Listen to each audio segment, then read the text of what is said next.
Hey everyone! Tonight we'll start with an exploration of the harsh, strange, and unexpected realities of medieval marriages. Picture a grand banquet with knights in armor and fair ladies, but let me tell you, there were only some things at the wedding that were by rights. And once it comes down to this kind of marriage, color me cynical.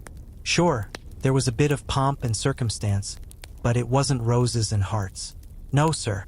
It was all about bolting together in good times for an heir. If you've been watching so many romances that you're out of practice speaking sense, think about the following. But before we get any further in, could you at least take a moment to give this video the thumbs up and subscribe to the channel if you dig what I'm doing here?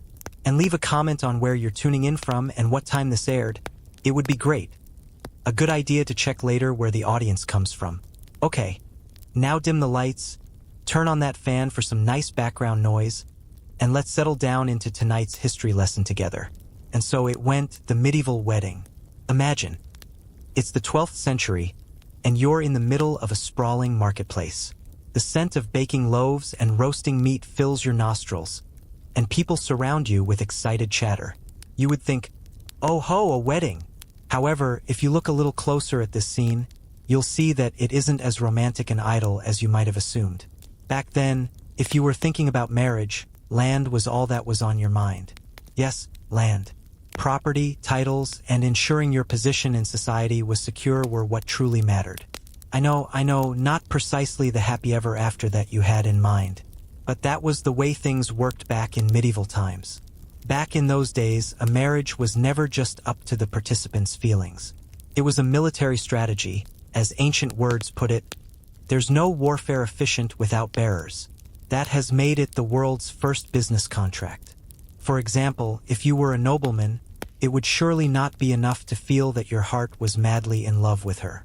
You also wanted to know what kind of dowry she could bring, what connections she might have that could strengthen your own, and, more particularly still, heirs that will keep on inheriting your name and patrimony.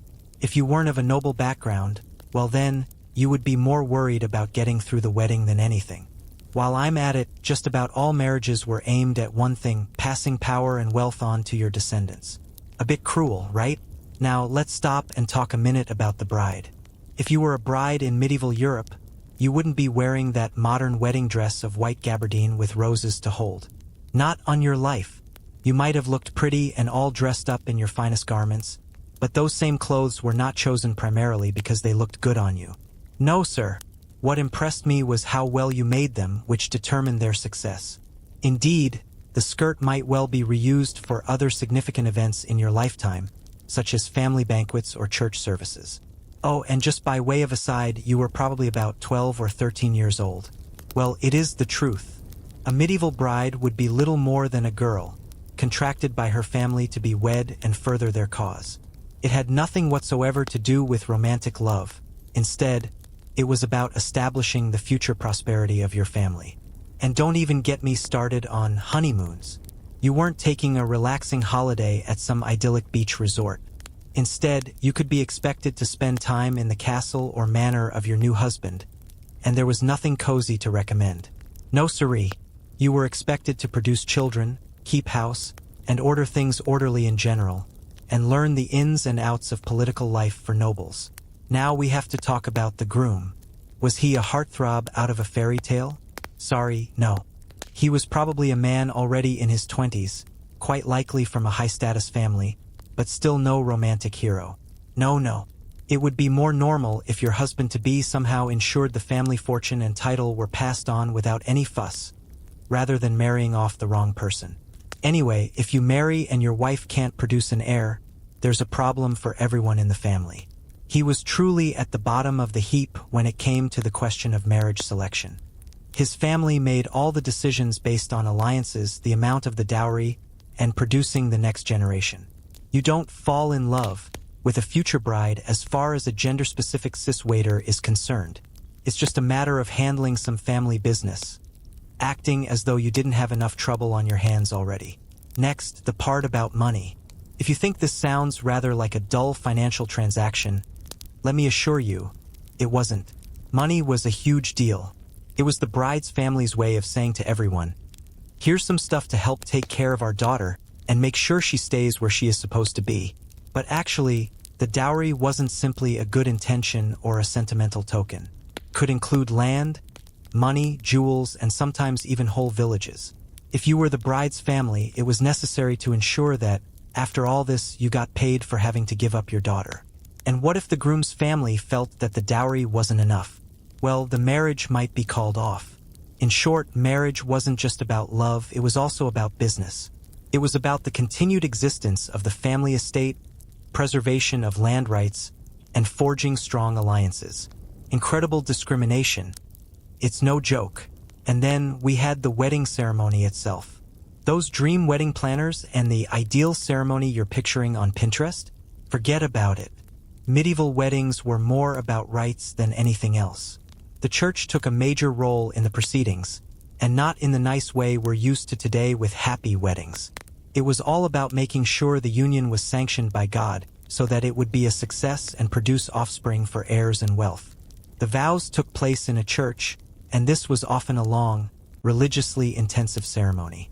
You had to be careful that anything you did didn't upset the church and its standards of approval. And no, honeymoon stages shortly after marriage. People wasted no time were not a feature.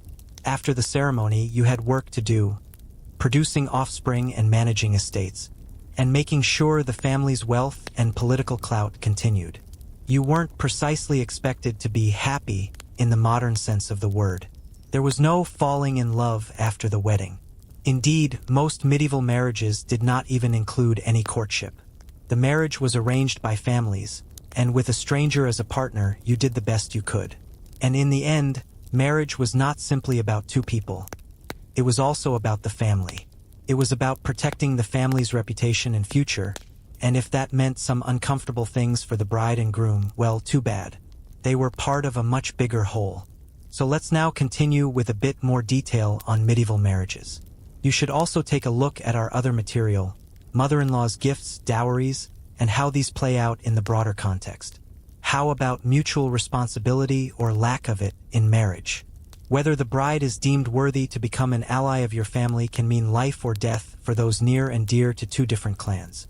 Support for such a marriage in this rural community reflects political influence from another locality. But wait, there is more. Well, we've got to get to the point where things do happen. Or rather, don't. For most people in medieval times, wedding nights were not the crowning glory of their lives. But back to the story itself. Before we dive into this long and often uncomfortable history, give it a second or two to like the video and subscribe.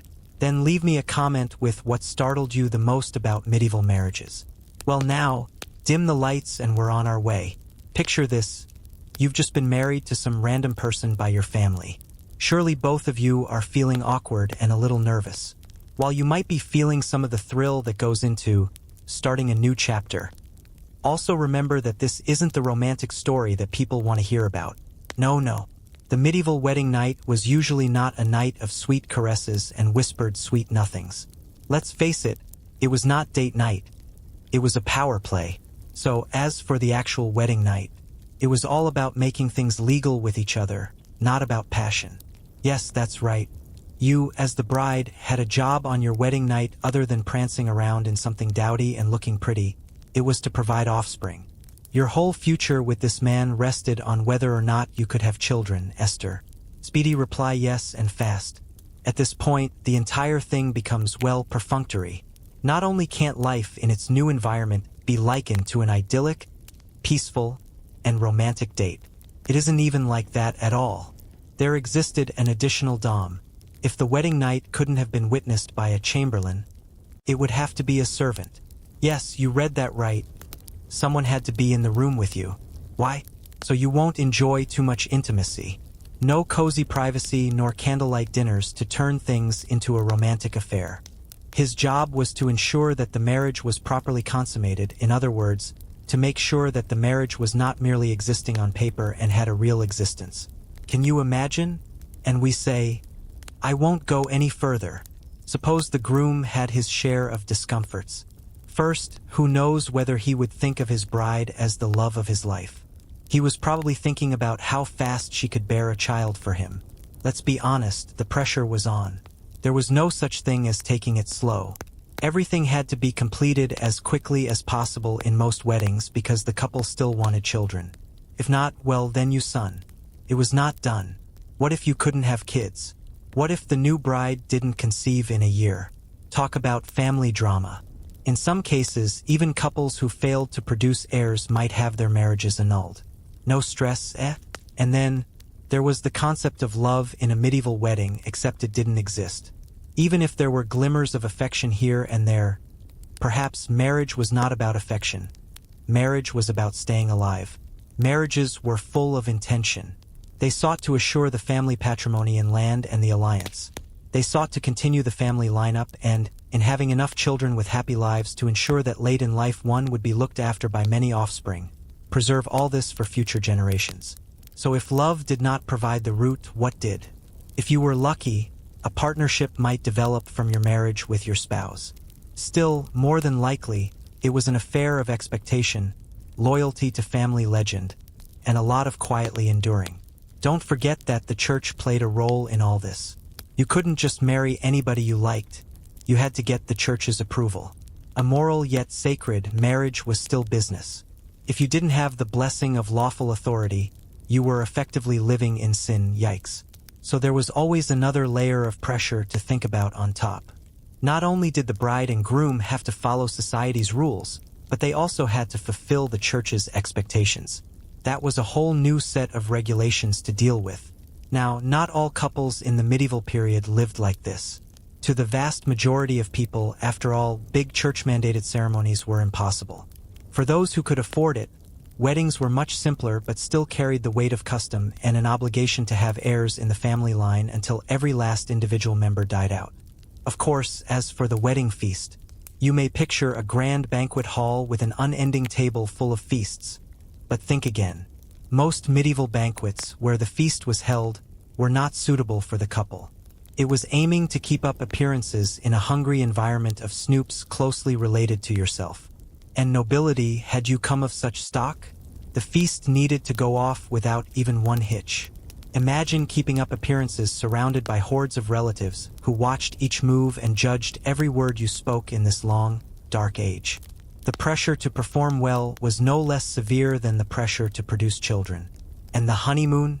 Pshaw, that was unheard of for most people. If you were wealthy, you might get a few days in a comfy place. Even so, it was likely all business and no pleasure. What about the common folk? Not a chance in hell. The honeymoon was as much a fantasy as romantic love itself.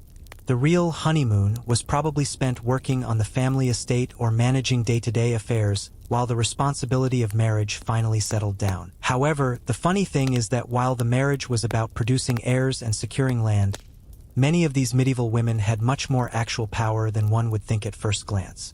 Yes, even in a time when women's rights weren't quite what they are today, a lady of the manor could still carry a good deal of influence. She wasn't just a passive figure in the background. Often she had to run the household, take care of the family's money, and deal with all the political hoo-ha at this time. Imagine having to juggle all of this together with the constant expectation to produce heirs. But despite the immense pressures, many women were also held in high regard by their families if they could have children and thus keep the family line secure. Now, let's have a look at the prospects for marriage annulments. Yes, if the marriage didn't work out, or let's say if the husband were to grow tired of his wife, then even if she's barren, marriage annulments were possible. Yet this was no simple matter of getting rid of someone because you didn't like them. A person needed a compelling reason for doing it, and there needed to be a solid argument in political, organizational, or religious terms. You couldn't just pull out because you felt like it. The marriage had to be considered wrong in some sense. And if successful, well, that was an entirely different story of public humiliation, social consequences, and legal conflicts. The world of the Middle Ages took no light view of getting married. So what did all this mean for the medieval bride and groom? They were merely pawns in a larger game. One where power, survival, and the future mattered most. True, there were times of affectionate endearment, but that was not their purpose. Their purpose was to keep things going, to produce heirs, and to preserve the position of your family in society. With all the business, politics, and rituals, medieval weddings did something significant after all. They set the stage for another generation. That next generation, however, will face its own set of issues and political games, and maybe even eventually, its wedding days. We have now ably covered the undeniable basics of just what goes into a wedding and, more importantly for this site, administrative matters of partnership over time, but start thinking again about how wedding customs naturally change. Let's dive into the development of medieval marriages over the centuries instead. This time we will explore changing traditions, social arrangements in flux, and something made marriage rather more official, not to mention occasionally also deadly. Was there any hope for love stories in those days? If you want to know the answer, then sorry, there's not much of a plot twist here. But let's explore how the world of medieval marriage evolved, with a hint of what's to come in our upcoming journey through the later Middle Ages, when things became more complex and public. First, the increasingly secular church came to influence marriage more and more. Initially, during the early medieval period, which the Dark Ages can also be called, there was not much concrete duty. Social roles were unclear, and family living was fragmented. People married for largely impermanent reasons, such as peacefully dividing lands and animals to ensure peace between fighting families, etc. Did the lovers then have to wait? Of course. As Christianity began to take over Europe, institutions and rules were formalized. Enter the church. While remaining a locus of moral and religious authority among the populace at large, it also began to lay down some lines on matrimony. Suddenly, marriage was not a purely private affair. It was a sacrament, something holy that the church had to approve. Getting hitched without its approval? That was quite illegal indeed and could land you in deep trouble. But hold on a sec. Before you imagine a wedding as this perfect ceremony awash in candlelight, with flowing gowns and angelic choirs singing away, let me pump on the brakes a bit. In the past, a church wedding was a bare-bones affair.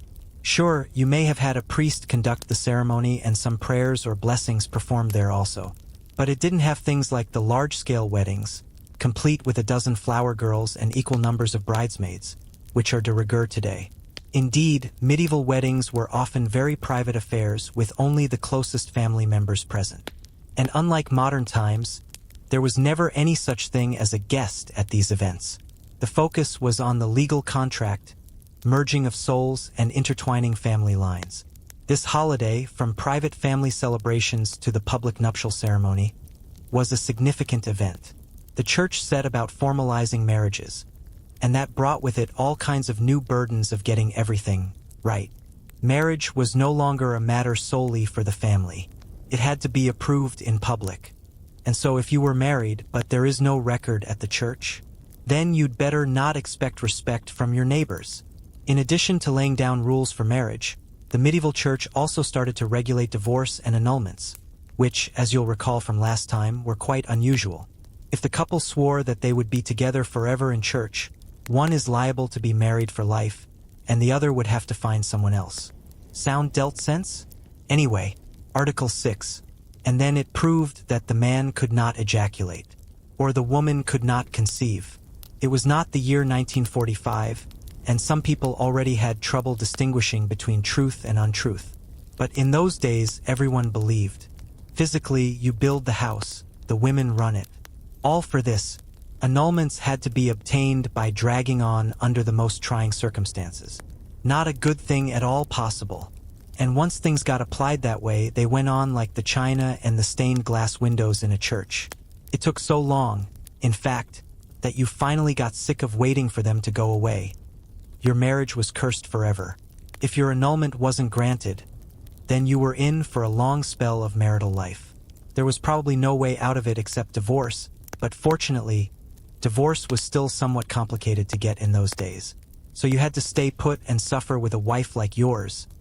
That might have been better anyway.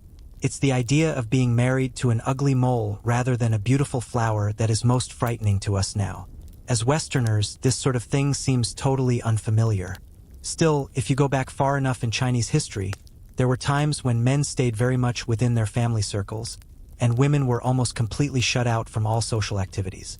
There were periods where all power essentially lay with the eldest son of some great landowners. Under these conditions, a man could go his whole life being as nasty a human being as possible, dishonest, and free from love, for example, without ever having committed any crime in law enforcement. Now, let's return to royal weddings, the stuff of legend.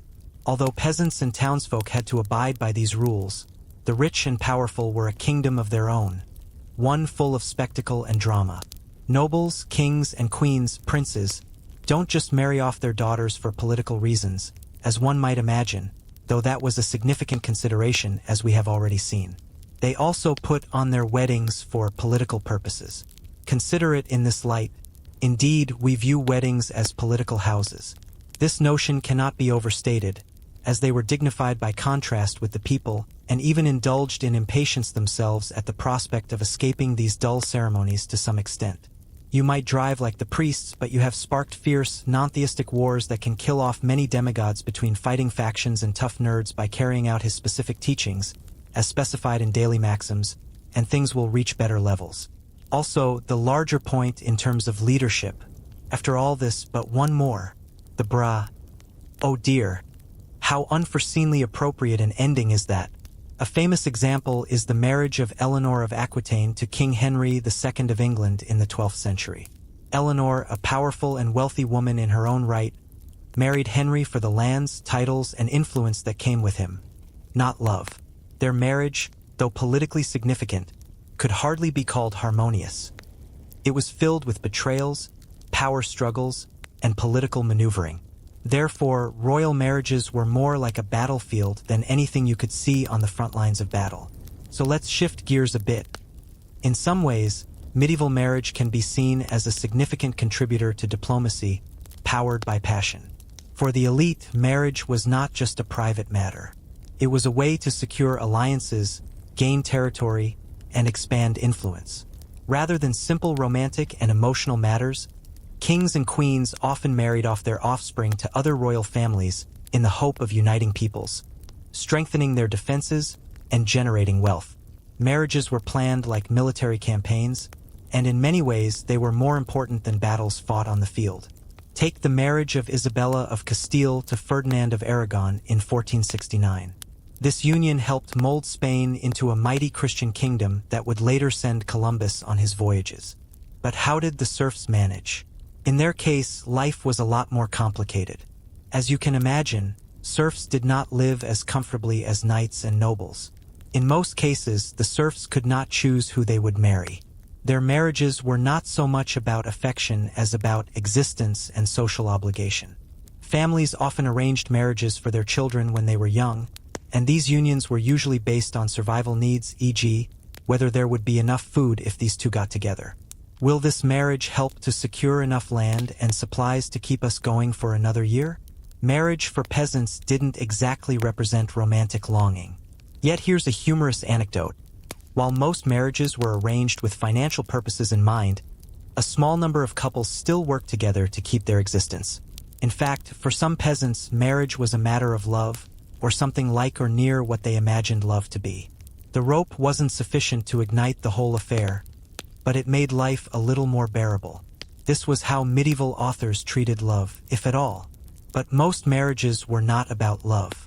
Medieval literature was rich with examples of courtly love. Knights and their ladies would promise eternal devotion to one another, oftentimes without ever being married. These stories were an escape from the harsh reality of medieval life, and they offered a picture of love without political considerations or dowries. But let's not forget, just because it was romantic in literature doesn't mean it was that way in real life. For a medieval bride and groom, things were much harsher. They didn't have the luck of being able to choose freely for themselves or control their marriage. Their lives were mapped out by society, family, and the state's rule. Indeed, medieval marriage wasn't a celebration of love. Everything needed to run smoothly. The happy ever afters we dream of nowadays were as rare as blue ribbon trout back then. Now that we've discussed medieval marriage rules and the church's control over this aspect of life, let us explore what happens at a wedding ceremony. We tend to believe that medieval weddings were simple, a few words, a kiss, and a party. But as it turns out, even the most basic medieval wedding day was no ordinary day. Rumir wrote us through sacred rites and societal customs, but a healthy dose of chaos made it that much more interesting. So, starting with the pre-wedding rituals that were pretty far from their traditional I-do's. First of all, the mourning for the bride in the Middle Ages did not start with coffee and a light layer of makeup. It began with a heavy dose of religious implications. For most couples, the wedding day was closely tied to their religious faith, so a visit to the church was usually their first port of call.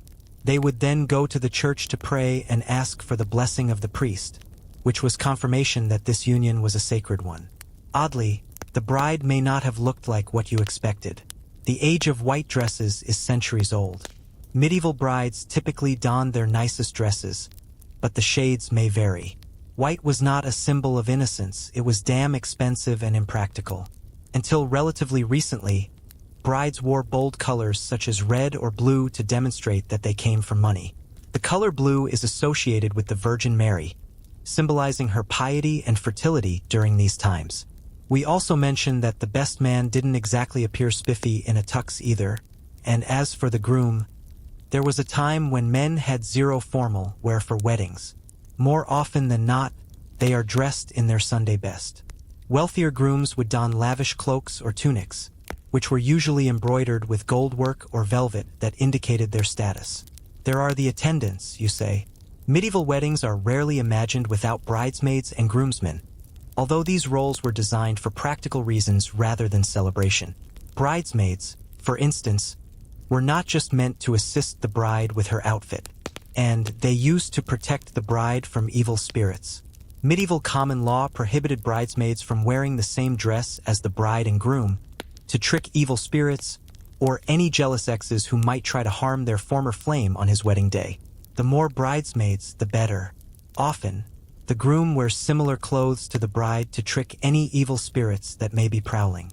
The groom needs someone to be there when he plays with his tie and bites off an hour before the start of their marriage, while no best man could add a slight pinch in his eyes. No, these men were required for the legal part of the ceremony. They functioned as witnesses to ensure that the marriage contract was legal and sometimes even helped in drawing up the dowry. It was also about more than a simple show of solidarity. It had to be the basis for law enforcement of that marriage. The marriage may be declared void ab initio if the contract of marriage was not publicized as witnessed. With the bride and groom ready to go, it was time for the ceremony to take place. But it was not all about vows and rings.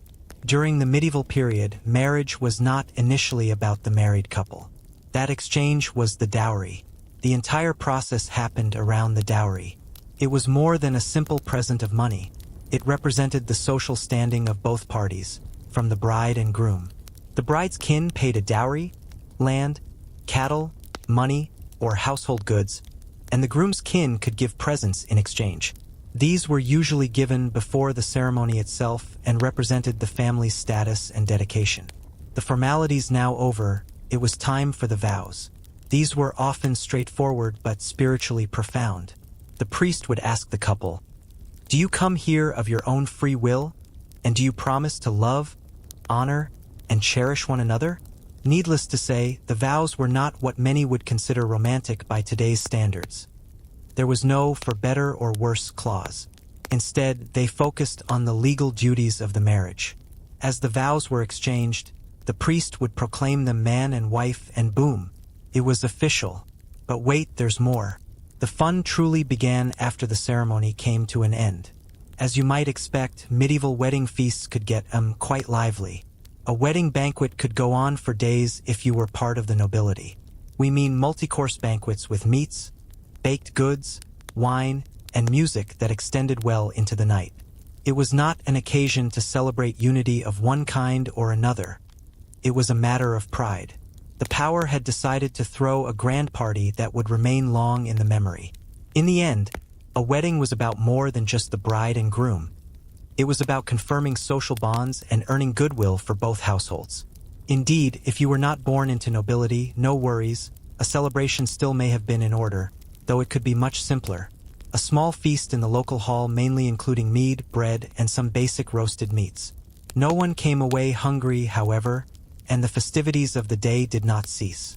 Still, as with anything in medieval times, it was not all fun and games. Weddings were a time for rituals, and some of them are what I would call quirky. The oddest one was the wedding bed tradition. Post-marriage ceremony, The newlyweds would be accompanied by friends and family members to their wedding chamber, where they had to fulfill an essential duty, whether explicitly or implicitly. This was not a matter of private concern. This was public. In a few cases, people would stand outside the door to ensure that the marriage was legally consummated. If those noises were heard, it was considered evidence that the couple had held up their end of the bargain. In some areas, the couple was even carried in a post-wedding banquet to celebrate their achievement. A little cringy by current standards, but alas, so goes medieval romance. And don't even think the wedding night was over. The celebrations just kept going on. And of course, there were post-wedding customs as well. In some cultures, this was thought of as a bridal procession, and the groom escorted the bride to her new home, accompanied by other people, sometimes even music and dancing. In some cases, the newlyweds would also receive gifts after their marriage to begin a new life together. These gifts were not solely practical food, livestock, and household effects, but symbolic, such as bread or honey to signal a sweet and prosperous future. You can read about the medieval wedding as a social contract sandwiched in a religious ceremony and then a feast, so by this point, comfortable. Aside from being slightly relieved, the couple wasn't entirely home free after the wedding. There were, however, a few caveats to that. The belief in the rigid, sacrosanct conjugal right, and to a great extent legal husbandly dominion over etc. household management and family property was long widespread in many parts of the world. It was not exactly the choice by which women who were getting married could live afterwards, but rather it was more about what duties she had to perform after that. But the catch was that when a marriage broke down, splitting it up was not simple. As we said before, annulments were rare. Divorces were so rare that, in some cases, they were considered illegal. Medieval chronicles. Mainly, you had to put up with your medieval marriage, and in a way, that was the medieval wedding, well, at least more so than vowing to love each other forever. As a legal, social, and often public activity, it could take place not only between a couple but also the whole community. There were rituals, feasts, money exchanges, and PDA. It went from a medieval presentation of power, alliances, and survival to declarations of love, personal choice, and so much more that you two decided on. Now that we've covered the basics of the wedding ceremony, it's time to explore the lesser-known aspects of medieval marriage. Yes, folks, things changed after the wedding, and the I do didn't always signal the endgame. This continued in the daily life of the married couple. And no, it was not always a peaceful fairy tale. Far from it. In different social classes, wealth and gender could result in life after the wedding as either a privilege or a burden. So how did it all go when the wedding bells stilled their chimes and the feasts ended? Marriages in medieval times were first and foremost not based on the central idea of happiness, at least not in the way we understand it today. It was not so much about love and compatibility as it was about status, family affiliations, and societal responsibilities.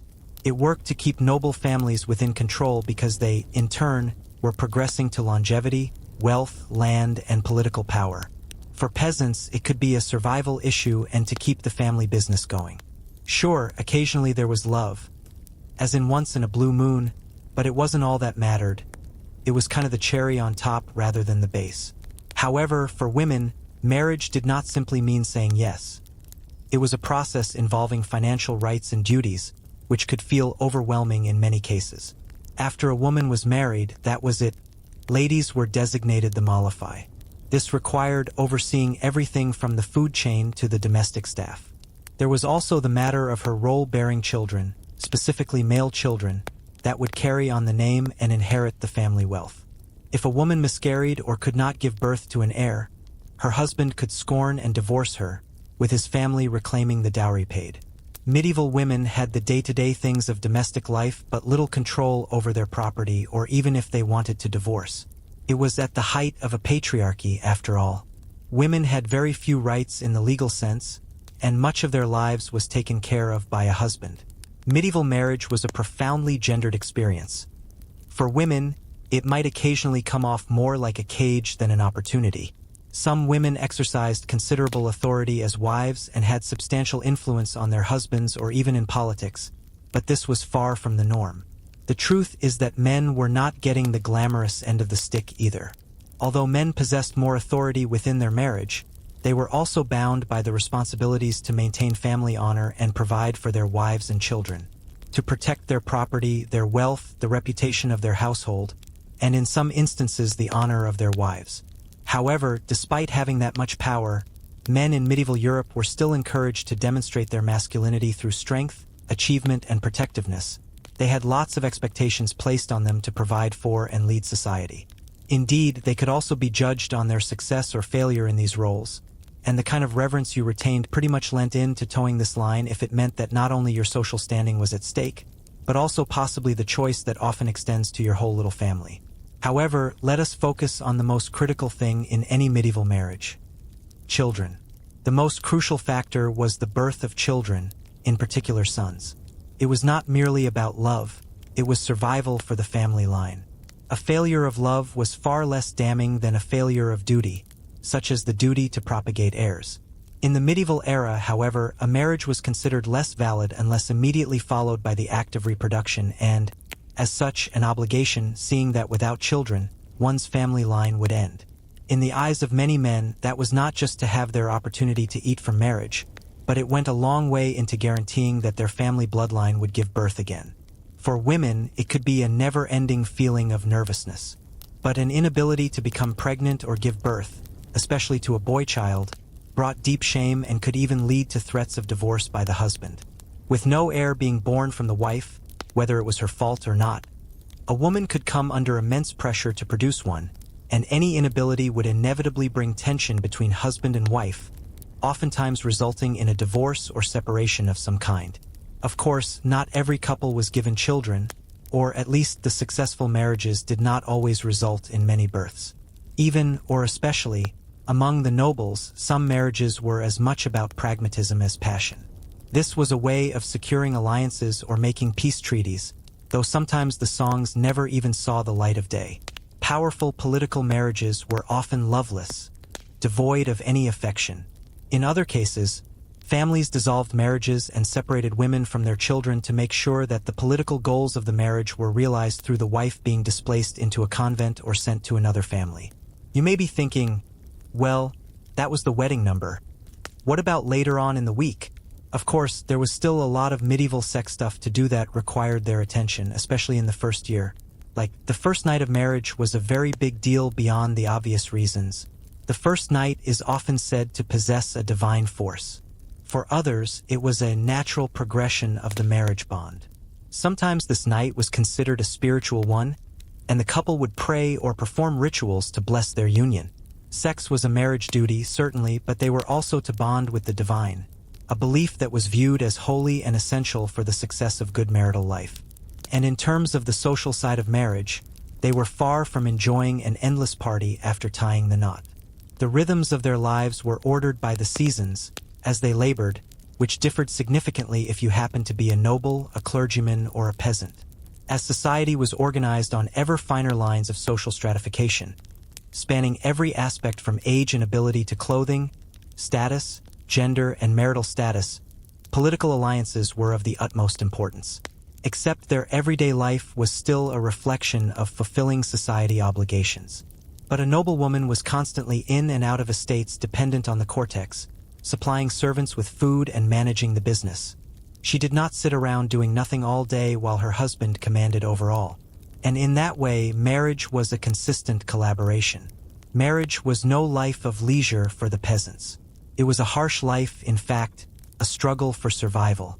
The same peasant couples who worked the farm, took care of the livestock herd, and tried to prevent the household from starving through the winter. If they managed to have a bit of joy, there was a price tag attached. Women did most of the child-rearing and land cooking, as men worked in the fields. They both pulled their weight in sustenance. Well, all medieval couples had to face conflict of some sort, a common theme no matter what class they belonged to. Marriages were rarely without disagreements. Fighting was as common in medieval marriage as the vows. But back then, marriage disputes were not the private matters that they are today, so much so that at times they could come before a court. In a society where marriage was so much more than the union of two people, any problem signified not just on the couple but also their respective families and communities. Once married, there was no option to divorce, but in some cases, Separation was an open choice if the pair could not see eye to eye. In some cases, the marriage could even be ended by annulment, but only under specific conditions such as non-consummation or adultery. Alive for many decades, the script may have ended with a couple in their autumn, facing the challenges of age, inheritance, and legacy. Medieval couple. The transmission of property and land was a significant aspect of the marital contract of medieval couples. That, my dear, was rather dicey. When land inheritance was the main issue, it led to constant military conflict over who would have the rightful ownership of the lands or even titles. You were not marrying for love but to protect the future generation.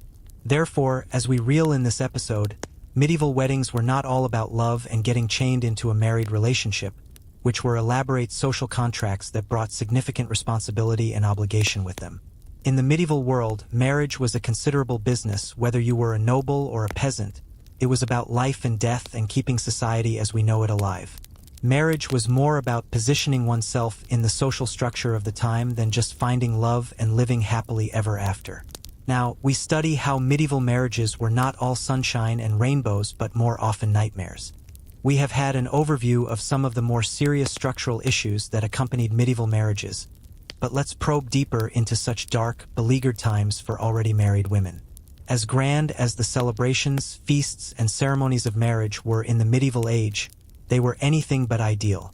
Marital bliss. While not all were the perfect marriage we might hope for, few marriages achieved a happy ending. In that case, why were medieval marriages not necessarily successful? What happened? To start with, speak about what life in your face is like. Marriage was not all sunshine and roses back in medieval times. Many marriages were not about love or affection at all but business deals, a trade of land, property interest, claim to a title, or political alliance. Reading it now, that may come off cold and impersonal by today's standards, but hey, things were a lot different then. The problem, however, came when the expectations from these unions did not match the desires of individuals involved. Take, for example, a noblewoman. After all, she was married, and with that came responsibility. Much was expected of her. She was required to run the home, breed foals, and be the political crowning jewel for her husband. But what if she didn't want that? But what if she wanted more than birthing children and managing estates? Many women were confined to their roles, with any personal fulfillment often being subordinate to those of the family and kingdom. They might not have chosen each other freely, and their resentment at this was familiar enough to poison marriages. It was not, however, only a pressure facing women. Husbands, especially from a noble family, were to rule their households with an iron fist. Others felt crushed by their obligations. The pressure to carry on the family line and the endless requirement to manage estates and keep up appearances with their peers would drive any marriage, no matter how happy it might have been at first, slowly but surely asunder. And that drove many men into the arms of other women, as mistresses, for example, or just by neglecting their first love, their wife. Marital infidelity is an age-old problem, and one we certainly cannot leave out. In the Middle Ages, and particularly in political marriages, your wife or husband was not always your first love. There are numerous historical examples of noblemen having mistresses, and sometimes more than one. And an even nobler lady often had to put herself in a precarious situation. If their previous marriage produced no children, or they had no heirs some other way, then they could try to find love where it was not already legally obliged, at the peril of their role in the household. The reality was that affairs were often justified by the reality of life and its needs, but they were not always a noble or easy way out. There were also cases where marriages fell apart for no other reason than unmet expectations. Marriages were practically exchanges of inheritance or insurance for political alliances.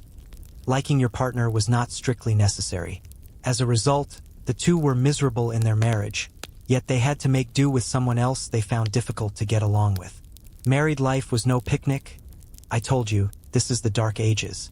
And either person getting out of a marriage was all but impossible in a highly status-heavy medieval society. In particular, the women had less scope to find happiness in anything beyond their marriages. This pressure was so high for some couples that it ended in violence in marriage. Society frequently disregarded the everyday occurrence of intimate partner abuse. In medieval law, wives could be beaten by their husbands with almost no recourse. As the marriage itself was a legal contract between families, there was little anyone outside of the family could do in cases of domestic abuse. The vigor of the husband in terms of home power was generally accepted, and anything that went wrong between a man and his wife was regarded as their private matter. If a husband beat his wife, there were no laws to protect her except where the abuse was so bad that it killed her. Even then, it was more about family honor than convicting the abuser. Divorce, now that's an interesting topic. Divorce is often viewed as a modern solution for unhappy couples. However, the practice was vastly different during the era of knights and chivalry. For most people, divorce was nearly out of the question. Among the nobility, there might be legal grounds to seek annulment if the marriage was not consummated or contractually breached, severe failure of one spouse to perform their marital duties. But to the ordinary peasant, divorce was not possible. Marriages were not only social unions but also legal contracts. As we have seen, these were contracts, instruments of familial union, even if necessarily less than happiness was the result for those individually concerned. For couples who felt shackled in their marriages, it was the concept of separation that was often kept at bay. In contrast to our modern idea of divorce, a medieval separation did not equate to a failed marriage contract. The couple could continue living separately, but they were still married. In some instances, separation was a matter of convenience, specifically in cases where the couple had no children or living together became impossible due to irreconcilable differences. But there was a more ominous edge to the marital tribulations: death. It is very common for one spouse to die young from disease or childbirth and leave the other in depression. Since little was known about medicine, many women died while trying to give birth. Indeed, childbirth was very dangerous for a woman and, as a result, was one of the leading causes of death, and also many saw it as another difficult point in marriage. This left families in a deep state of trauma, because for some families the loss of a wife or mother could be devastating to the whole household if there were young children involved. If the husband had died, she would find herself in a very precarious position regarding her status in life. Even if she were a noblewoman, there would be little to protect her, and certainly no dowry. But for most, a widow's life was unstable, particularly if she lacked children or any close kin. Widows were considered helpless, and so it was pushed that they needed to remarry as quickly as possible to maintain their place in society. But there was a kind of freedom in widowhood for women as well. Sometimes a widow was given some sense of freedom. She could operate her business virtually and secure independence from a partner. Finally, we come to betrayal and how it shaped the medieval marriage landscape. As the show kindly pointed out, marriage was not just about love but also significantly about power, property, and alliances. When those elements were disturbed, the effects were catastrophic. If one spouse was caught cheating, it became a matter of public disgrace and honor rather than a private matter. A betrayal may destroy the family, as it implies a weakened alliance and breaks trust, often fatally. At worst, betrayal could lead to his trials, claims of adultery, or even murder. Thus, medieval marriages were a messy tangle of promise, controversy, and existence. Indeed, a lot of the time they were anything but romantic, and while some couples did indeed find happiness, it is also true to say that for many it was a life of misery and hardship. For all the feasting, the delicate dresses, and the splendid ceremonies, medieval marriages were anything but fairy tales. As we go further into the Middle Ages and marriages of this era, it is impossible not to consider a detail that could decide whether or not an alliance was successful: the influence of religion. The theocratic Middle Ages, when you have to endure misery even when you want to die, in short, fucking God. Background color, not a bright time. The church had a tremendous influence over marriage. Religion featured in everything from the vows at the altar to the breaking of those very bonds created. Wedding ceremonies, the answer is not as far away as you think. So let's start with the obvious one: wedding ceremonies. Whereas today we might describe a wedding as an individual or collective event, in medieval times, the ceremony had distinctly sacramental actions. Marriages were not considered official without a priest's blessing, as decreed by the church. This was not only tradition or choice but also a matter of life and death. Without a formal religious ceremony, God did not recognize the marriage, and any children born of these relationships were scoffed at as bastards. Therefore, one can only think about the pressure on a pair to see their marriage approved by the church. Oddly enough, while the church preached family values, it also legislated heavily against those of a carnal disposition. A typical example was to disallow a couple from being married if they were too closely related. Although primarily intended to prevent inbreeding, this rule also conforms to religious convictions concerning the inviolability of family structures. At its core, marriage was about reproducing sexually and legitimately, having children you could agree on existing to a married couple, and doing so according to God's will, more or less. Not all are married with such noble sentiments. Far from it. Noble families, powerful heads of state, and the church had control over arranging marriages in medieval times. You did not marry the girl/guy you were head over heels in love with. Oh no, they would be too small when it came to a court or contract of alliance. So you married the impressive one. And there it was, the church with its divine line on heroic love and sacrificial selflessness. In the original view, love would come with time in marriage, but it was not central to most marriages. The answer is a plain no to both. The primary aim was not winning but rather survival, the survival of your family, lands, and legacy. While love was desired in a marriage, it wasn't supposed to be the primary motivating factor. Consequently, for most couples, it would be the art of patience and dedication to their vows that they could only subject themselves to in waiting. However, the church was also quite specific about when you could do all this marrying. For instance, one sinned by marrying during the forbidden times of year, notably Lent. Weddings were meant to be marriage festivities, and Lent was seen as anything but an appropriate season for dancing. But the time they could marry was not the only factor the church had an interest in. It also determined what happened during their ceremony. If couples were to enter into marriage without the solemnities of the church, they could face ramifications up to and including an annulment. Marriage and religion, of course, were even more critical among the lower classes. Even the less formal night required church approval. Not only was a wedding without the priest's blessing considered to be the worst sin ever, as one man explained, but also families would arrive in fear that their children would die and leave them with their sins to inherit. Small wonder, then, that the average person went without for years just to save up enough money to have a priest sanctify their union. Without that sanction, they would be gambling everything. Divorce wasn't much of a thing in medieval times. Funnily enough, we know about annulments. The church would dissolve the marriage if it found that things had never been properly consummated or didn't like the wet ink on the wedding license. But divorce was a non-starter. When you married and things didn't go the way they were supposed to, there was not much more that could be done. Every couple was, by default, in a lifelong relationship, whether they wanted to keep their partner around or not. It is like being married to someone who ignored you and did not take care of you till death, even when you guys were alive, to the extent that all they did was show apathy or just be mean. Still, there was no way out unless your marriage was written off as an official deficit relationship. And getting an annulment? Well, that was tough. This required a quantifiable evidence horizon to come up, that the marriage was never actually legitimate, or that one of the youngsters was a default/con review of cutting-edge explosives. Contract necessarily fulfilled. Good luck with that. If you were fortunate enough to be in a happy marriage, then that was something to be grateful for. It was standard for religious texts to teach that marriage was biblical and that a joyful, healthy relationship between two individuals was an indication of divine will. But if anything turned bad, then it was easy to think that heaven had refused the two of them.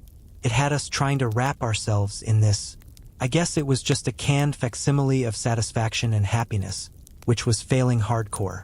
Because let's be real, we all know that nobody wanted to fail in the eyes of God, and failing to keep a marriage was a massive moral and spiritual failure. And thus the church didn't work only on weddings, it worked on marriage as a whole. It did help bring order and leadership to the marriage, but it also added that extra layer of messy to a couple's lives they could never get away from. Between the pressure to fulfill religious ideals and the struggle to end a bad marriage, medieval spouses could both rely on and be restrained by the church. Whether the church influenced medieval marriages, cementing human ties into a more stable society, or led to the oppression of personal freedom and subjugation, winning over obedience under the institution, many historians remain none the wiser. But one thing is abundantly clear. Marriage was never simply a private matter in the Middle Ages. It was always part of a series of complex configurations that dealt with religion, social norms, and states. Your marriage was a team effort, but your divorce is all on you. It was about your bloodline, your position in politics, but most importantly, in his eyes. What about consummation in medieval marriages? This might not sound strange now, but it was a big business back then. Consummation did not mean only the physical act of marriage. It was the last nail in the coffin. Without straight-up sexy time, the church would not view a couple as having consummated their marriage, and without children born from that marriage, noble families were at risk of losing power. In an early marriage, the couple was expected to live together almost right away. This was not only for the sheer fun of it or even religious, granted, but to create offspring for noble families. The primary purpose of a noble or royal marriage was to produce progeny. They were tasked with having an heir and preferably a son, a universal requirement. Failure to consummate the marriage promptly could have led to some dire consequences. If a marriage were declared invalid or mainly void because it had not been consummated, and therefore was little more than an engagement which did not need a formal dissolution, leaving them free to marry elsewhere, that would amount to social disgrace for the parties concerned, more so for the woman. And don't imagine that medieval consummation was some delicate, lovey-dovey interaction either. There were no love marriages. Most of these marriages were political and economic marriages. Accordingly, the idea of a frightened couple trying to get through this part of the wedding was overwhelming at best. The woman in particular would be scared shitless this first time. For many of those brides, often as young as 12 or 13, the idea of finally having to have sex with their husband was a terrifying rite of passage. This may be one of the things we find interesting about first-night sex. Many cultures had, and still have, traditional beliefs regarding their first night, which is more commonly called the wedding night. This was about more than becoming a wife. It was about becoming a mother.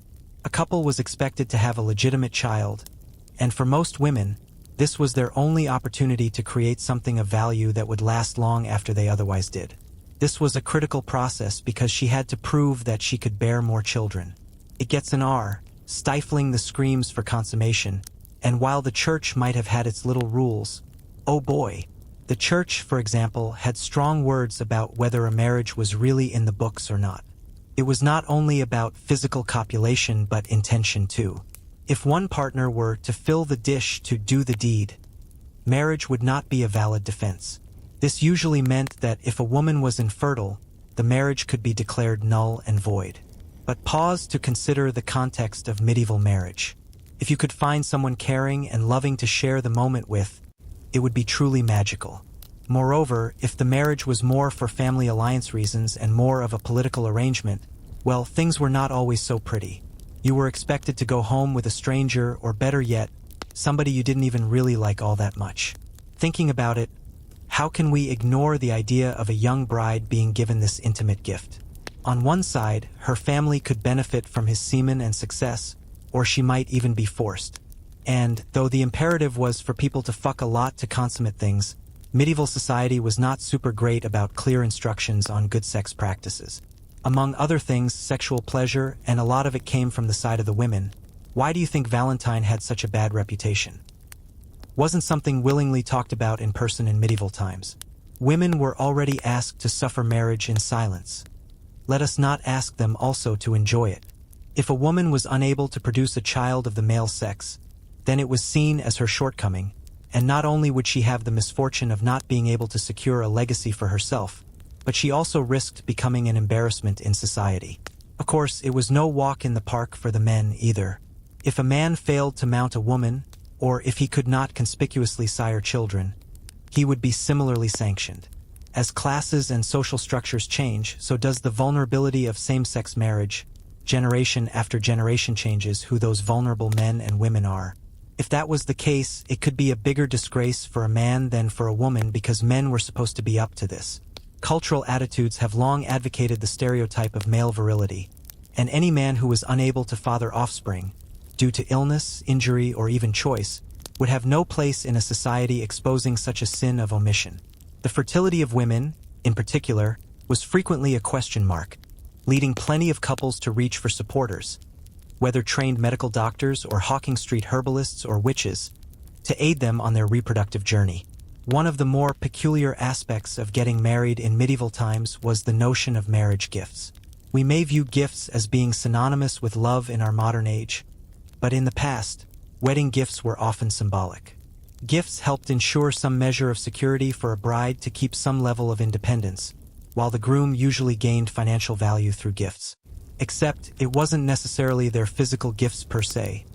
It was what they symbolized.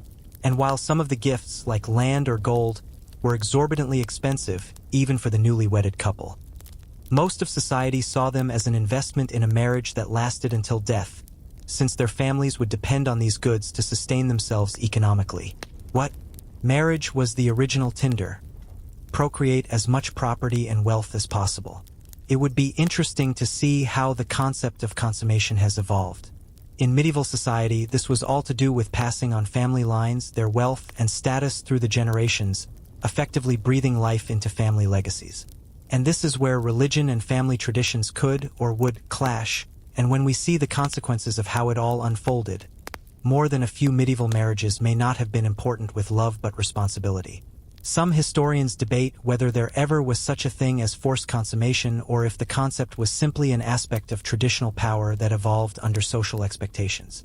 We now know that the ancient and medieval world was not shaped by complex matrices of romance that blur together vastly different people. Still, we also know that marriage in those times was about a lot more than love. Survival, family, and faith, all in a system where none of the people had much choice. What happened to the loving couple after they tied the knot? The events we have read about so far were a celebration of medieval weddings. Then they swapped vows, hit the sack together, and settled in for a lifetime of married stuff. This was not a grand honeymoon for most, but rather about survival on a day-to-day basis. The views of marriage were not entirely symbolic. They had a pronouncement carved in the ethics and ideas about caste and class in society. Following a marriage, the life of a noble or royal couple would be as full of obligations as those taken on by Jacqueline in the Borgias' final pages. A home that would require her to start all over again, and not in a new place locally but in another country. It was more about adapting to the conventions of overseeing her household and, by extension, fulfilling her role within her husband's court. The wife functioned more or less as a housekeeper, taking care of household servants and ensuring the survival of the family line. If the marriage were to be one based on political expediency, then appearances would be maintained. However, it was not always as glamorous as it may seem. These women had complex roles. They were married to power. In some circumstances, women of the nobility were mighty and could oversee the family estate. They ran their households, handled vital financial transactions, and continued to socialize with other nobles and influential people. But this came with pressure. Running a household was difficult work. There were constantly political factions to navigate, treacherous rumors to stamp out, and enemies living just down the hall. All had to navigate the treacherous waters of court politics, where they were always at the mercy of their husbands' enemies. Meanwhile, regular marriages were a tad simpler. Politics dissipated as the focus after marriage for commoners shifted to struggling for sustenance in the monetized economy. As a married couple, there were crops to sow and harvest, children to feed, and endless household tasks that had to be performed for themselves, quite often without the help of even one servant. The wife was to help her husband in any work that needed to be done to keep their existence going. Marriage was a partnership back then, whether it was weaving, baking, milking cows, or tending to crops. It was just very unequal. There were marriages, very peasant-like ones at that, with few of those little niceties. It was a partnership developed out of necessity, and in most cases, love came later. For most of the history of marriage as an institution, it was primarily a sale based on labor and future cooperation. These children, many of whom soon followed marriage, were a useful labor force that could work to support the family. And, naturally, it was de rigueur that they produce heirs. The upper classes aimed to preserve their grandeur, while the commoners sought to maintain a functioning family unit that would continue to thrive. Even among the lower classes, however, marriage imposed its ritual. You would still have the wedding banquet, where family and friends came together, furthering community cohesion. But the marriage could bring those same things, only to a lesser degree than for a couple of nobles. Medieval life is not a walk in the park, and people are struggling to survive on most days, after all. Love was the ideal, but marriage was about your economic and social station. On the other hand, noble couples were not entirely without their troubles either. At the same time, this was hardly an easy role for the wife. Indeed, she came under an endless amount of scrutiny and tremendous demands to similarly act as his second coming. I needed a child, specifically a son. If she did not accomplish those, her husband might reject her or divorce her entirely. But that was not an option for the nobles, of course. More often, though, they would have it annulled. Annulment allowed a marriage to be wiped off the books without the social stain of divorce. However, an annulment could be given in some cases. In cases of non-consummation or if a partner was barren, the church could grant an annulment. Noblemen could divorce women who did not produce heirs, as this was the law of that time. Common marriages had more political consequences than did noble marriages. The reality, however, was that peasant marriages were usually far less romantic. Peasants had no access to large fields of eligible partners on the internet or their native plains. Most postulating couples in peasant communities married for much more practical and pressing reasons, such as companionship, work partnership, in the hot sun and cold nights, needing hands on the farm or in the household, and so forth. And yet, even in these marriages that appeared so simple, there were cultural pressures. The man was to be the breadwinner, while the wife handled most of the home and childcare. In these marriages, gender roles were strictly observed, and a woman's value was in her ability to breed and keep the house. But now and then, the lines blurred for those roles. Sometimes it might be a woman doing something other than focusing solely on making their home. They could even have businesses of weaving shops or bakeries. Nevertheless, most of a medieval woman's life revolved around her husband and family. But even so, these women also bore children, but it was more than the childbearing that mattered. It was the survival of their child. Child mortality was high in the medieval period, and hence many women were supposed to have multiple children, though not all might survive. Thus, the task was not merely of having children, but of raising those children to be adults. We must address the role of religion in medieval marriage as we get further into this section. During the Middle Ages, the union of marriage was established not by correct procedures but by the ceremonial imparting of a matrimonial blessing. The church often decided marriage rules. Marriage was regulated by canon law, and although the church typically aligned closely with prevailing social norms, religious sanction was a necessary condition for any marriage to be deemed legally binding. Even now, historians argue about whether medieval marriage was a sacrament in the way that it is today. Scholars disagree on whether the church's control over marriage became stronger as time went on or whether marriage customs were always widespread before the church documented them. But we do know that when the church became involved, marriage started heading toward a religious context, and marriage was considered something gifted by God. Rituals were central to the religious dimension of marriage. There were prayers, blessings, and rituals, sacraments with the consecrated elements all wrapped up in sacredism. As adultery, this act at marriage consummation was interpreted as requiring children to fulfill God's commanded reproduction of the family. Such a sacramental understanding had put real pressure on couples, particularly those who found they could never bear children. Social class could also affect life after marriage. Marriage for a noblewoman meant far more than her wedding day. It meant the rest of her life, effectively serving as an agent in her family's best interests. Of course, the stakes for a commoner were less political but no less daunting. In an era like the medieval period, which was marred by so much hardship, marriage to ensure the future of each person seemed logical. Noble and common alike, the notion of romantic love was simply less critical for most couples than getting married, providing for a household, producing children, and necessary security. When the newlyweds began their journey as a team, all the peculiarities and intricacies of medieval relationships started rearing their ugly heads. Finally, one can indulge in the evaluation of the relations between a husband and a wife in a family. Indeed, there is no point in arguing that even a median marriage was practically determined by practicality. However, other factors also entered the matter when it came to marriage between a man and a woman. For many couples, particularly from the lower classes, a marriage was the epitome of sheer practicality. These people did not have a notion of romantic love. Because of such a view, love was entirely secondary to survival. As a result, the comfort was built not on love but rather on everyday work. Meanwhile, some personal relationships could still thrive under the given conditions. In this family, the husband was a breadwinner who worked in a field, helped with trade, or practiced an artisan craft. Meanwhile, the wife was a housewife whose duty was to maintain the household, cook, and decorate. Multiple socio-economic factors forced the settled role as a housewife. A woman would rarely work outside the household unless circumstances required it. As such, most of the time, women were left alone with their children, husbands, and homesteads. If a family failed, both were to take the blame.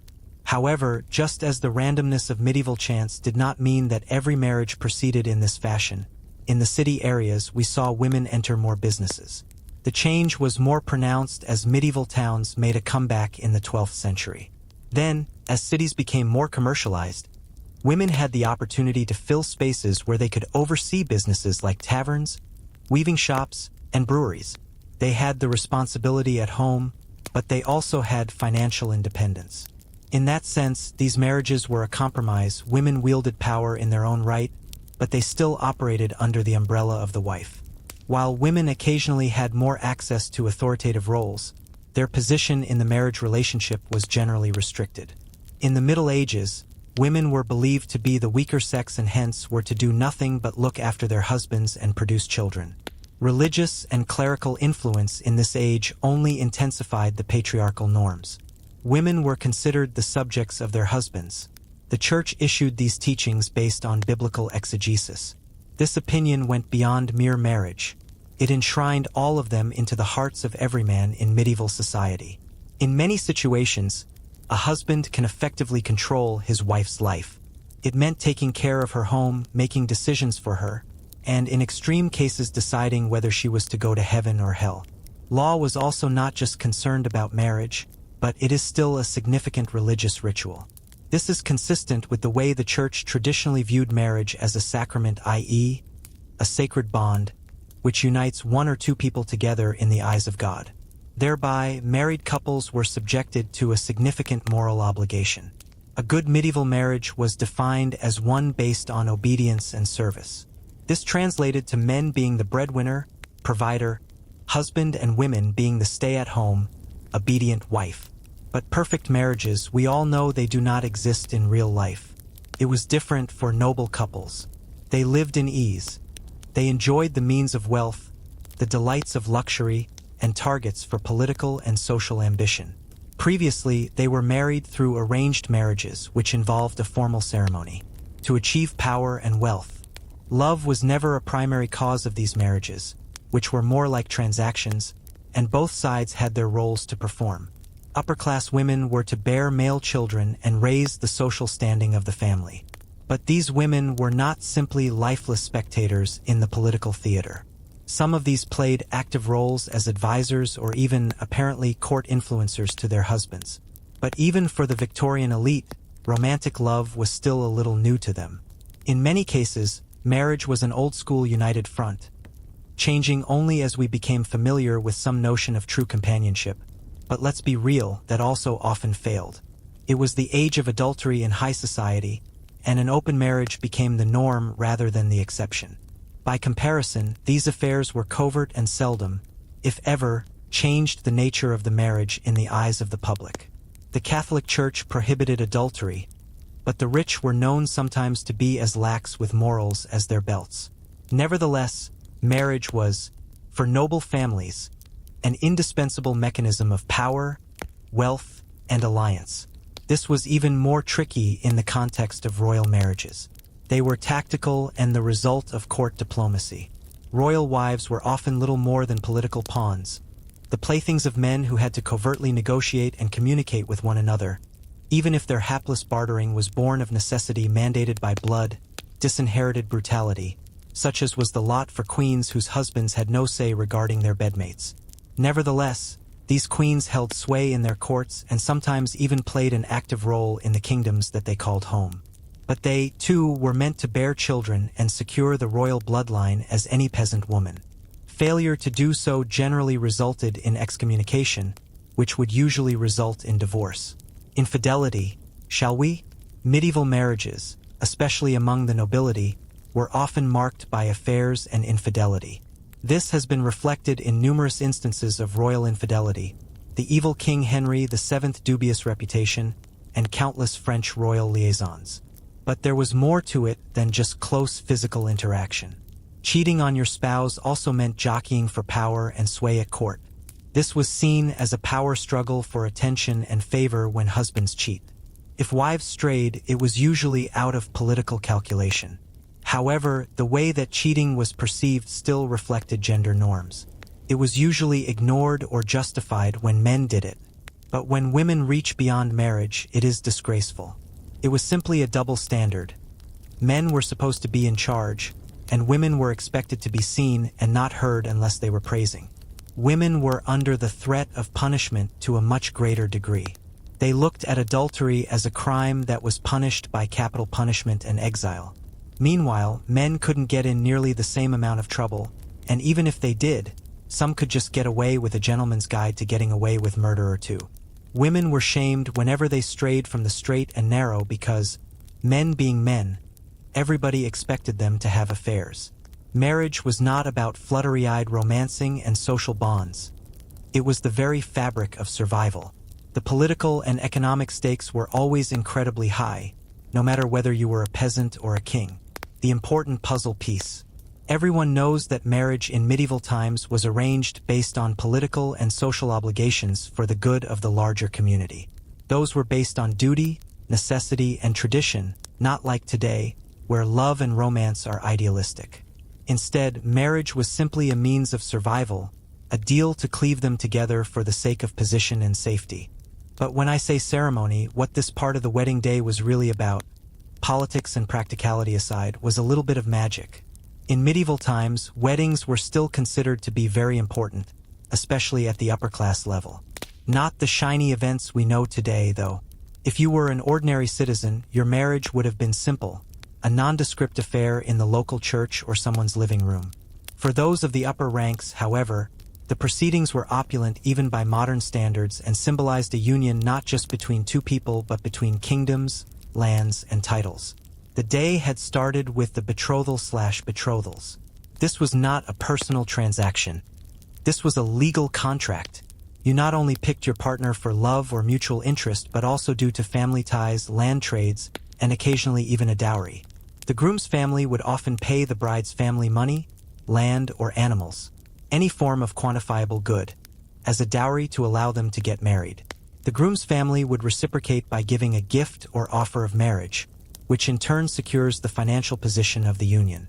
Historians continue to debate how much freedom the couple and their parents had in these earliest arrangements. Some suggest that noble families tried to keep their children happy, while others say it was intertwined with personal preference and love, provided the family was agreeable to it. On her wedding day, the bride was attired festively, wearing blue or red outfits, which were the colors of purity and prosperity. The color blue held a special significance for virgins, as it could be used to adorn a wealthy bride in layers of delicate woven fabrics, richly embroidered or embellished with glittering jewels, symbolizing the color of royal blood and happiness. Interestingly, white wedding dresses, as we imagine them today, were not standard until the Victorian era. A wedding dress was more about a practical piece of clothing for the lower class, not symbolic of purity. Instead, it was some new dress, fancy but not that expensive. In contrast, whole nobility was by no means a modest affair indeed. They put money in their wedding gown, and what did not? They usually dressed as entirely noble women. The groom, on the other hand, would wear his best clothes as well, usually his suit of armor if he was noble or a very nice tunic for more commoners. He might have worn golden or silken finery, embedded with gems. It was a chance in some cases for the groom to parade his social status and his cash. No tuxedos or mourning suits at these weddings. Merely simple, if exquisitely decorated, garments symbolizing a man of repute. One thing that every modern couple does is to imagine what their wedding ceremony would have looked like in medieval times. What we now think of as a typical Christian marriage, with the transmogrification of society/marriage/family structure, is not something Jesus would recognize. It didn't even require being in a church. A church ceremony, perhaps a more concise term, and after all, it was the marriage contract that was paramount. Your service was brief, you didn't say any vows. The real trade was simply consent, and that was the most critical part of the ceremony. In the absence of the exchange of consent, the marriage was void. After the ceremonies, a feast would be given. It was far greater than a simple meal. It was a festival of food, drink, and music. The meal could have been, more modestly, bread and cheese, a pottage of some type, and then local wine or ale from some lower-class person. The feast, to the nobility, was a spectacle. Tables laden with meats, fowl, fruit, and an assemblage of exotic dishes. Pepper, saffron, and other imported spices were considered luxury items for the rich, while guests would have been entertained with songs and dance to celebrate the wedding. Medieval banquets were not just a way of eating, they were an opportunity for the exposure of wealth and political power. After all of the excitement, the newlyweds would excuse themselves to their chambers. But before we proceed, remember the bed of bridal toils has not since been as sleek as we now romanticize it. Indeed so, particularly for the gentry, relatively little of which was romantic. The first night was all business, a way of, to put it blandly, getting the contract assigned. Love and passion, to the extent we think of them today, had not entered into it. More often than not, the groom would have sex with his bride, thus consummating the bond. In certain situations, we have even had a third party there to oversee the entire marriage contract. It has been executed. If there was a failed consummation, then the marriage could be dissolved. Love? Not really on the agenda. Of course, if you were a mere peasant, your wedding wasn't quite that opulent. Marriage for the lower classes remained a meaningful occurrence. It was an opportunity to make alliances with other villagers or families. You most likely would not have had a feast, but instead would have congregated and dined with your kin and paid tribute to the marriage with uncomplicated ceremonies. The church ceremony was still there, but that was probably it, as your wedding dress would be a new frock and not something incredibly pricey. These were calibrations and utility ties, yet not insubstantial ones. Besides, these marriages ensured the family's existence and perhaps even that of the entire community. So, happily ever after, or not, medieval weddings were so very unlike those that you and I know today. They were primarily business affairs and alliances rather than anything to do with romantic love. Although it was religious, the ceremony also served a social function, and bands of nobles used to come from all across France to exhibit their wealth and power. The feast itself was a galactic representation, a celebration not only of the bonding between two people but also of the resulting structures of power. It was harvest and feast season, reflecting the medieval idea of what a wedding would entail for family posterity, lasting legacy, and eternal alliances, and once in a while that implied taking desperate measures with an end goal to endure. In the second installment of our journey into medieval weddings, we explore one of the most fascinating and overlooked aspects: consummation. Think of candles, soundscapes, moving bodies, and the gentle rustle of silk sheets. The truth for many medieval couples was not so much one of romance as of convenience. Not in the sense of modern-day marital consummation with full knowledge of the route, but a significant event for noble weddings. It was the wedding night. It wasn't about being close or hot and heavy. It was about doing the deed. Sex itself was evidence that a marriage existed.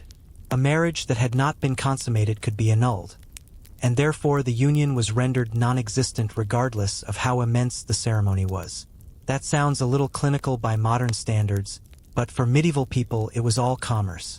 Marriage wasn't about two hearts coming together. It was about bringing together two bodies and bloodlines. It was very official. The groom entered the bedchamber as usual, accompanied by one or more of his chamberlains, together with the bride. If you were of noble birth, this room would be decadently furnished, with luxurious linens and perhaps even a chaperone. The bride, generally a few years younger, and indeed some unmarried peasant whom the son of the Lord might not have even seen yet, though often neither would have cared about that because they would both have assumed from the cry that she had been crying over herself all day. The equation did not include love. The aim was reproduction. Who else would take over the family name and inheritance, other than the heirs, of course? And yes, witnesses. For example, sometimes it took someone being there to see the union through, not for a beautiful, erotic moment undergone, but to ensure a lineage was as cold-blooded and straightforward as that. This was not lovemaking. Instead, it served as a symbolic closing of the marriage deal. The wedding night was less ceremonial for the lower classes, though it was still a key point of union. The peasant weddings tended to be far more modest, with the meal being a simple feast.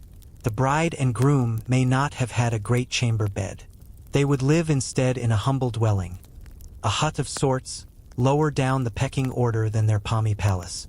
The newlyweds would still be expected to get it on, of course, but probably not in front of the formal witnesses or fancy backgrounds seen at noble ceremonies. Instead, it was a night defined less by a grand entrance to an affluent world than by hopes for where they might be going together. Now, let's talk about the wedding gifts. Back in the Middle Ages, gifts for medieval weddings were nothing like bouquets of roses or lovely hand-carved gold rings. They were the instruments of labor necessary for the continuation of the life of a nascent family. For the bride, this could be money, land, cattle, and so on, the dowry, but it was a gift to cement the marriage alliance. The groom's family gives a gift intended to reciprocate this transfer, often in some form of property, in the case of dowry and bride wealth, such as tools or livestock. And it was not just what the bride and groom were given, but the feasts themselves served as gifts. The feasts symbolized the unity of the marriage and their families. Competing clans vied with one another in battle, and providing the most sumptuous feast was often a measure of their ability to provide for each other. Wedding gifts weren't sentimental tokens in the medieval world. They had a practical purpose as investments. The dowry, on the other hand, was like an insurance policy for the future of the bride, something she could fall back upon in case her marriage failed or if her groom died. The bride price, as it was frequently known, was meticulously negotiated by the family of the bride. The higher the dowry, the better and more impressive the category, and a lower value will place you in the poor category. In contrast, the family of the groom traditionally received the bride's dowry as part of this marriage, but there was also a more formal, structured exchange of wealth. Whether that land, money, or property was intended to tie the knot and make sure they were both set in stone. The groom's family received marriage gifts, which made a suitable match more profitable.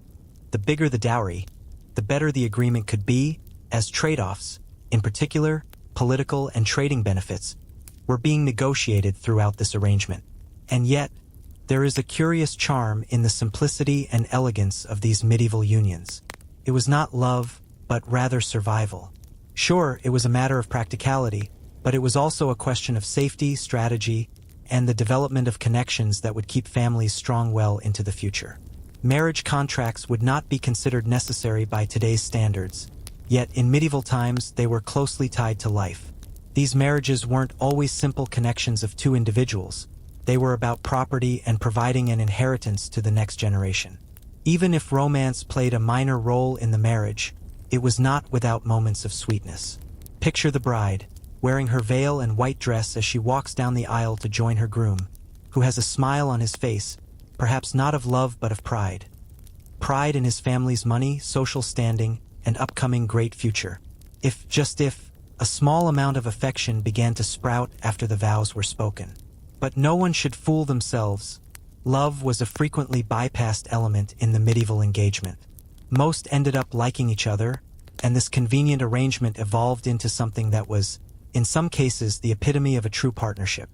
A significant point to remember as we end this segment. At their root, medieval weddings were an institution of arrangement and emotionless union. They were the cornerstones of dynasties, alliances, and family continuity. No matter how humble an affair or how luxurious, each wedding had its role in writing the history of kingdoms, societies, and nations. The bride and the groom were not only united by love but also by a vow to alter the trajectory of history. We already know medieval weddings weren't the soft and dreamy affairs we perceive, image via ancient origins. But we take a closer look at the ceremonies and rituals of medieval weddings among themselves. If you believe you have unique customs at your wedding, vintage times had some odd ones that didn't always finish well. The tradition of the wedding procession is one of the most magnificent. For the nobility, it might be an entire parade. The bride, dressed extravagantly, was accompanied to the church by a parade of family members, bridesmaids, ushers, and even hired caterers. Picture this: banners swaying in the wind, bells ringing, and the bride, usually decked out in mehndi-clad hands, navigating through the lanes. However, keep in mind, this was far from just a walk around the block, a public event to show off the wealth and power of both families. The bride, after all, frequently walked with her parents in a show of their status, while the groom may at times be walking ahead to move to collect his future new wife or perhaps use her to convey his wealth and enhancements. But there were no such excesses at weddings of the lower orders. There were no Hollywood weddings, Marcy says, with elaborate processions through the streets and a bride wrapped in fine silk. She instead wore what passed for her mother's best dress, which had frequently been handed down from previous generations. Even in these subdued gatherings, though, a short procession would accompany the service, usually traveling on foot from home to church. In the villages, too, it was a godsend due to the involvement of the community. You were not just marrying one another. You were joining the whole village family, a pact that was bigger than just the bride and groom but about everyone's intertwined futures. Depending on where in the world you were, the ceremony of the ritual of annulment differed somewhat, but for any Catholics involved, it invariably occurred in a church. Of course, the priest was able to give them license to be married, but this event had more meaning than simply spiritual or legal rites. It was a ritual. Picture the priest spewing vows that were not asked for by the pair but often mandated by church law. The groom and bride would kneel, exchange vows, and sometimes take oaths in front of the altar. This was a wedding ceremony, not just a promise between the couple, but a public commitment to everyone else on earth and to God. Next, there was the exchanging of rings after the vows. Now that isn't quite the tiny shiny band we think of today. There were no narrow medieval rings like the tiny sparkly bands most men now offer their brides instead of a golden, silver, or steel ring that was too hard for the bride to remove. The ring was an emotional symbol today, as the gold rings celebrated love and ownership in the Lake Minnewanka wedding news. In those times, if a groom-to-be gave a ring to the woman he wished to marry, then it was understood that she now belonged to him, although only insofar as simply being his wife. They also had to give away the bride, meaning her family or closest male relative, as that was the sign she was no longer under the protection of her family but rather her husband. This went back to the idea of women as property rather than an equal-earning spouse. Next, the feast that followed. It was not a simple dinner. It was a festival of alliance. In a classic medieval banquet that could last for hours and days, servants would continually have to serve food. It wasn't just about eating healthy. Dancing, singing, and occasionally even jousting were performed in the name of celebration for the joining. Nobles often invited friends and neighbors from other towns to demonstrate their wealth and power. Oh, and for the peasants, they ate as simply as bread, soup, or stew. But they did still gather to celebrate amidst their community. Such a celebration was not merely to have a good time, but was an opportunity to forge new connections and enlist everyone in the welfare of the new family. The real point of the wedding feast was not food or revelry but political theater. For this bridegroom, the wealthier, the better to show off his grand scale of wine abundance. It was like an ancient version of social media, where instead of likes and shares, you earned respect and allies. The wedding feasts organized were known to be as grand as the tales that followed them. Others might carry on for days or even weeks, with an endless supply of wine and meat, while servants raced to make sure the guests did not become bored. Medieval reality TV, but, real and with actual consequences if you weren't good enough. What about the gifts? A tourist nowadays will often gift you a toaster or sheer cash as a wedding present. In the Middle Ages, however, it was not this. These gifts were usually in the form of livestock, property, or even gold, given to a new couple as they started their life together. Sometimes the gifts were given in public, and it was a way for the families to declare their alliance with the new union, as well as a reminder of their rightful standing in society. It was customary for many friends and relatives to give the couple pieces of land or substantial sums of money to help them get along. These gifts allowed the couple to avoid starvation while trying to establish their new life in this tough era. In rural communities, this might mean farm tools or a house itself, objects that ultimately kept the newlyweds alive. Well, except that these gifts were not only given as an act of kindness, but they were also part of the deal. Much like we exchange gifts to build partnerships today, these medieval gifts were about setting the tone of domination. The extravagant use of dowry not just depends on the financial interconnectedness between the bride and the groom, but also on their powerful status. As we close out the wedding banquet, remember that weddings are not merely a ceremony. Aside from the work, they were about legacy, security, and family connections. Nothing was ever wasted in the medieval world, from the feast to the gifts to the vows to the marriage of bloodlines. Everything fulfilled a purpose. This feast was not merely for a bridal party, but to unify the tribe and assure survival. If you were rich, your wedding was a display of unbridled power and wealth. The affair was a simple, even austere, celebration of a new life together if you were poor. In contrast, today weddings revolve around romance and self-expression. Medieval weddings were arranged massacres. Now that we have gone through the wedding procession and all the ceremonies surrounding the actual ceremony, let me take you to the first night, the wedding night. The moment when the princess is turned into a queen and a boy into a man, yeah? Medieval wedding nights were not quite as romantic as we would expect from Hollywood. However, there were several cultural traditions and religious obligations that made the wedding night uneventful. Let's start with the expectations. The wedding night, especially for the upper class, was a community event hosted by the community. The bride and groom would disappear into their bedchamber, but it was not as secluded as we might presume, with as many people, mainly family, an occasional friend or servant, standing around to ensure the marriage is indeed consummated. But not to be voyeurs, to know it was a real marriage. This, of course, was the moment on which the entire social contract between the families hinged. If no sex had occurred during the marriage, an annulment could be arranged. The bride had to perform sex because it was a duty. Others would say it was more about having someone to bear children with and passing on the family name, as most things in this world of war were a business, but few, if any, called what they had love. There was a time when, if a couple didn't have children after several years, it would be considered fair for both parties to be questioned about the matter and probably be given divorces or matrimonial annulments.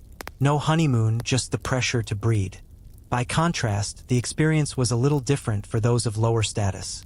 In this hierarchy, the wedding night was slightly more malaise-filled. Sex was still more about the couple and less of a public thing. But that doesn't mean we were without pressure. In the case of a peasant wedding, since the groom and bride were likely to have been practically naked in their daily lives, they had probably been living together beforehand. This was often just a formality. In these incidents, getting married was just a gory public affirmation of their conquest to the church and the street. More than anything, they planned to write home about it come consummation time. Naturally, the church had its own rules about the wedding night. Intimacy is so physical and beyond. The concept was that sex could only be had under the dialed protocol of marriage. That act then held spiritual significance if you were married in the church. So it had much prayer and ritual surrounding it, which was always intertwined with religious symbolism. As in some other cultures, it was very common for the newlywed couple to be invited to pray together before their first night, praying to God for good blessings over their unity and future children. One of the more notorious customs for some, particularly in nobility circles, was that of the marriage cloth. It was, in essence, a piece of paper that would be handed to the married couple, which then could be inspected to see if the marriage had been consummated. It was never about privacy. It was all about ensuring that the marriage seemed legitimate.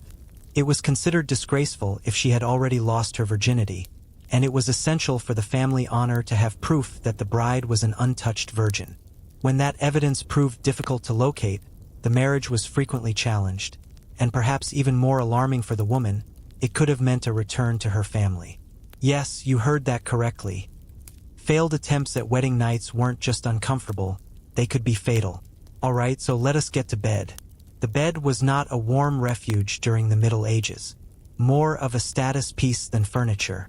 Those of the above class might even have a grand wedding bed.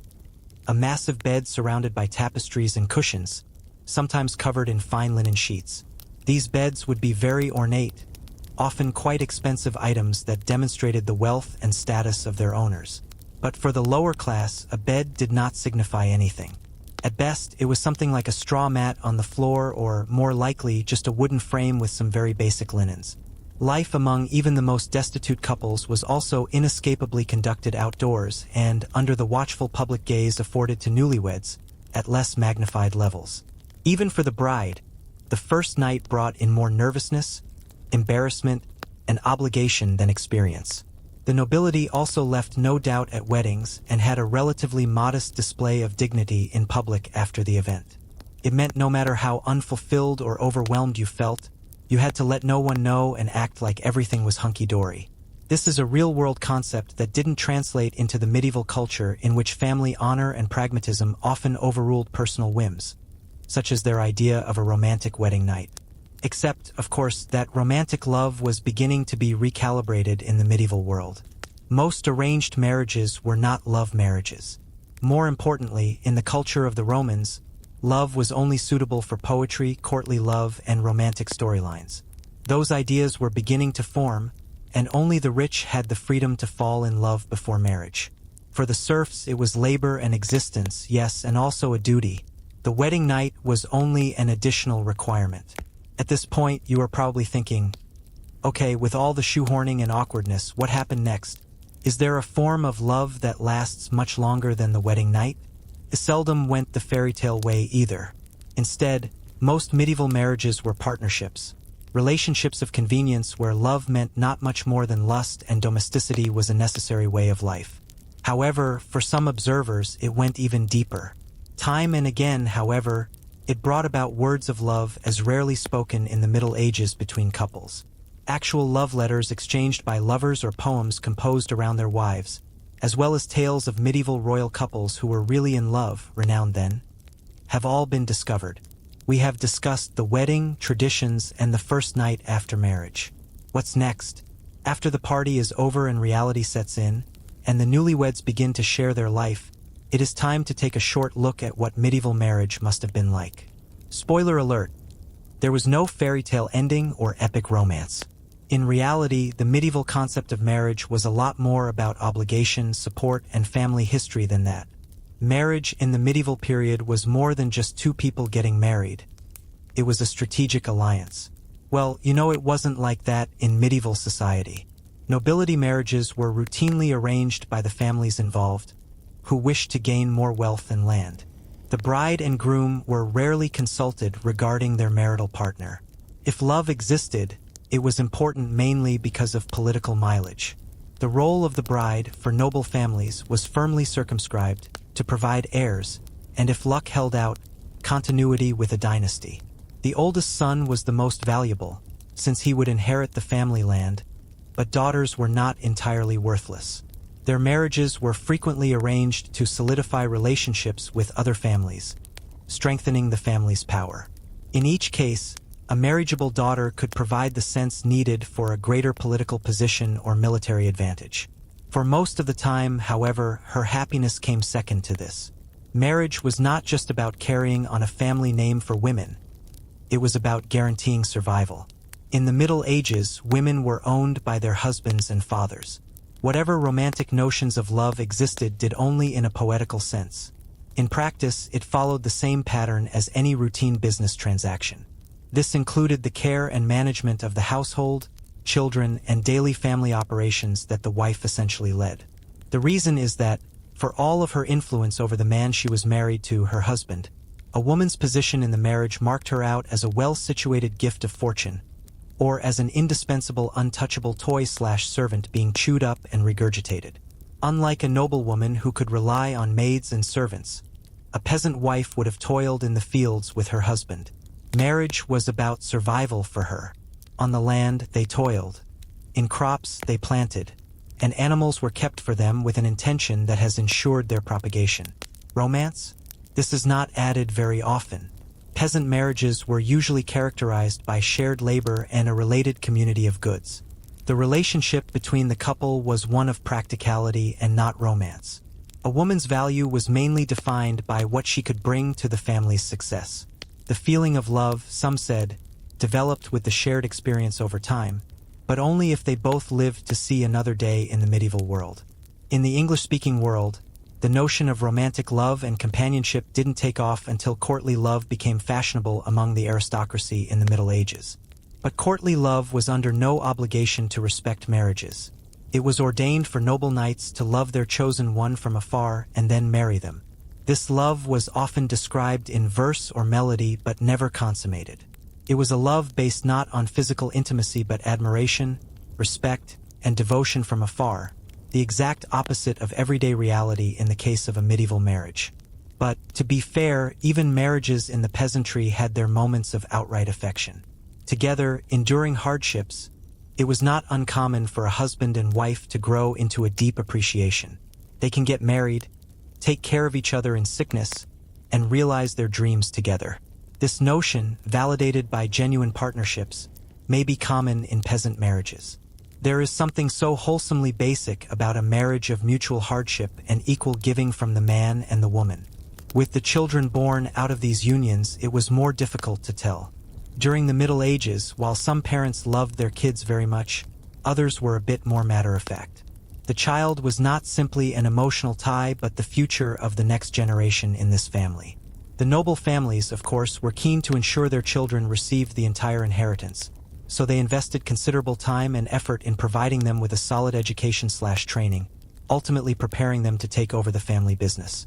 For peasants, children were seen as fewer mouths to feed and more hands to put in the fields, tending animals, weeding crops, fetching water, or helping maintain the cottages.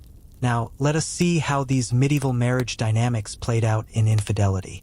Was it a big deal? Honestly, it depends. Now, cheating was practically a virtue among the nobility. The nobility has often had its mistresses, or chevauchés, but has not always been thought to be too guilty of marriage vows, so long as that does not endanger the reputation or inheritance of the family.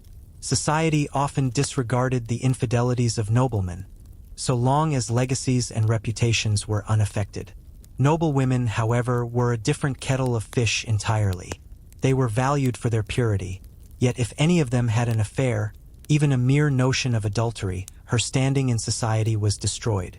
Peasants saw infidelity primarily as a moral flaw, not an economic one, and in itself it did not bear the same social consequences as with nobility. Peasant marriages, being far more practical affairs, were unlikely to be seen as a slur. Nonetheless, public opinion could still take away, and a cheating seller of good spouse may be looked down upon by the community, ostracized, or endure a poor standing. However, as we know from earlier discussions, this is typically not what these marriages were about. The idea of infidelity did not always hold grave stakes because, quite simply, romance was often an afterthought to many medieval marriages. For many peasants, the marriage was more about mutual cultivation, baby-making, and laboring alongside one another for survival. In this universe, sometimes cheating felt less of a betrayal than it certainly would for us today, simply because the heart of marriage in the medieval period was not love as much as it was responsibility, dignity, and utility.